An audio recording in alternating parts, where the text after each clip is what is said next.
Hola a todas y a todos, yo soy el pastor Diosneis y con este saludo les estoy dando la bienvenida a la Iglesia Amanecer. Hoy es el 14º domingo después de Pentecostés y el mensaje para hoy se titula Atado en el cielo. Todos sabemos bastante bien que existe un mundo material en el que vivimos y que nuestras acciones tienen un impacto en él a diferentes niveles, para bien o para mal. Sabemos que no solo nuestras acciones, sino nuestra abstinencia de actuar cuando es justo y necesario. Nuestras palabras e incluso nuestros pensamientos eventualmente tendrán un impacto o una consecuencia. De igual forma, en mayor o menor medida, sabemos que existe un mundo espiritual que también nos rodea y del que consciente o inconscientemente formamos parte. Un mundo que no solo es más grande y más profundo que el primero que acabamos de mencionar, sino un mundo que preexiste y que permanecerá incluso después de que todo lo que se ve y todo lo que es tangible ya se haya ido. Ante tal realidad, ¿qué nos hace dudar todavía de que si hay repercusión a nuestras acciones en este mundo físico, no las habrá también en el mundo espiritual? La lectura del Evangelio de hoy proviene de Mateo 18, los versículos del 15 al 20, y en este breve pasaje Jesús está enseñando a los discípulos cómo manejar una discrepancia con otras personas. Todo el diálogo tiene lugar cuando algunos de los discípulos se acercan a Jesús y le preguntan, ¿quién es el mayor en el reino de los cielos? Este pasaje es parte de esa respuesta que comienza con un niño como la imagen de la inocencia que es capaz de heredar el reino, pasando por lo que dice Jesús sobre las consecuencias que tiene el hacer tropezar a otras personas, la parábola de la oveja perdida y finalmente la parábola del siervo despiadado. Por lo general, a Jesús nunca se le hicieron preguntas fáciles. Sin embargo, sus respuestas siempre fueron dadas, plenas y simples, de tal manera que todos pudieran entender. Por alguna razón, el reino de los cielos tiene preferencia por quienes son más vulnerables y están en desventaja, por así decirlo. Por eso, aunque las respuestas de Jesús parecen planas y sencillas, tiene que haber una disposición para recibir su mensaje, y en ocasiones tal disposición o apertura a recibir dicho mensaje no se encuentra en el más entendido o inteligente, sino en la persona más humilde. El Evangelio nos lo dice de esa manera, claramente.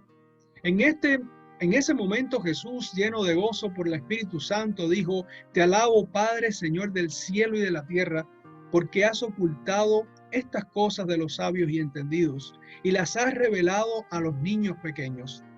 Sí, Padre, porque esto es lo que te agradó hacer. Lucas 10:21 y Mateo 11:25. Para nosotros los cristianos y las personas de fe en general, las discrepancias no son muy diferentes de lo que son para el resto de las personas. Lo que marca la diferencia es la forma en que Dios nos llama a acercarnos a ellas y lidiar con esas discrepancias. Lo que lo hace más difícil es probablemente las altas expectativas que se tienen de nosotros como personas de fe a la hora de abordar un problema. ¿Has escuchado la frase que dice, y todavía dicen que son cristianos? Las altas expectativas de nuestros prójimos parecen dificultarnos el proceso, pero en realidad nos recuerdan que, aunque somos humanos, debemos ser y dar el ejemplo.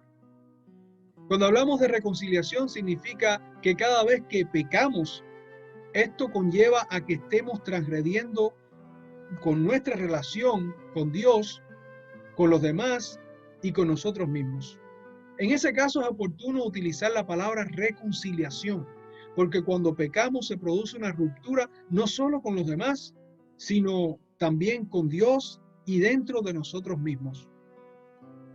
Podemos asumir que, aunque Jesús está hablando aquí sobre el pecado en general, la pregunta posterior de Pedro sobre cuántas veces debemos perdonar a nuestro prójimo parece complementar y relacionarse con la explicación de Jesús que nos ocupa hoy sobre cómo lidiar con el pecado en la comunidad de fe. El proceso de reconciliación siempre está condicionado por muchos factores, tanto positivos como negativos, tanto externos como internos. Y solo por mencionar algunos de ellos, primeramente, solemos creer que somos nosotros los que tenemos la razón, ¿sí o no? Basándonos en eso, creemos que no tenemos que disculparnos, sino que se nos debe una disculpa. Tendemos a invertir en los pasos del proceso hacia una posible reconciliación, invirtiendo el orden de las acciones.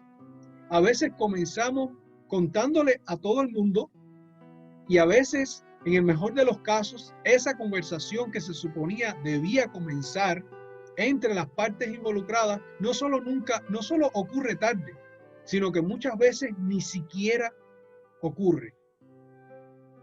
Como mencionamos anteriormente, la pregunta posterior de Pedro es un elemento clave para comprender mejor este pasaje, en el que Jesús no solo da una idea general de cómo lidiar con las diferencias en la iglesia, sino para comprender desde mi punto de vista lo que Jesús quiso decir cuando dijo que si todavía se niegan a escuchar, díselo a la iglesia, y si se niegan a escuchar incluso a la iglesia, trátales como tratarías a un pagano o a un recaudador de impuestos. Mateo 18:17. La frase trátales como tratarías a un pagano o a un recaudador de impuestos puede parecer dura. Pareciera que a veces no sería posible una reconciliación.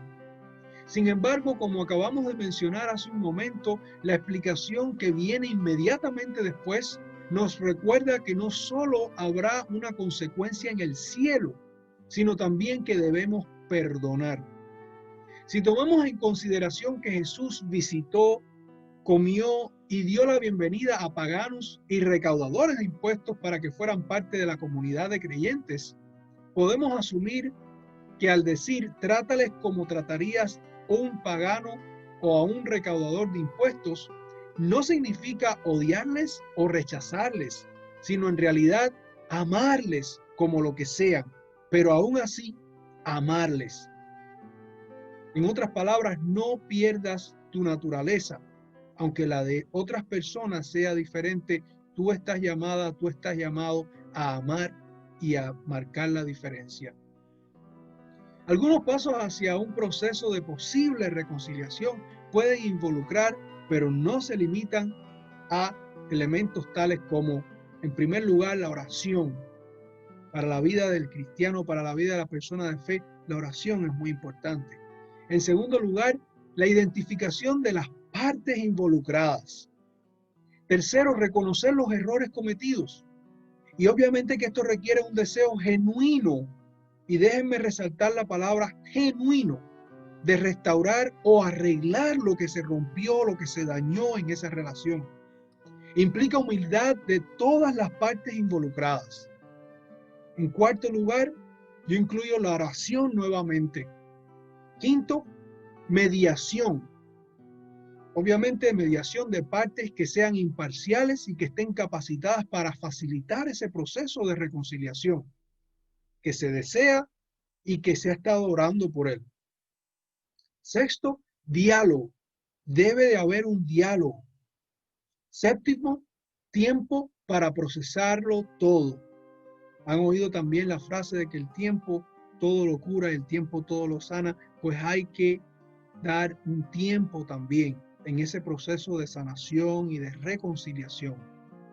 Y octavo y último, oración. Si ustedes se fijan, yo he incluido la oración 3 veces porque para la vida de fe, vuelvo a repetir, es muy importante la oración. Les aseguro que todo lo que ustedes aten en la tierra quedará atado en el cielo, y todo lo que desaten en la tierra quedará desatado en el cielo.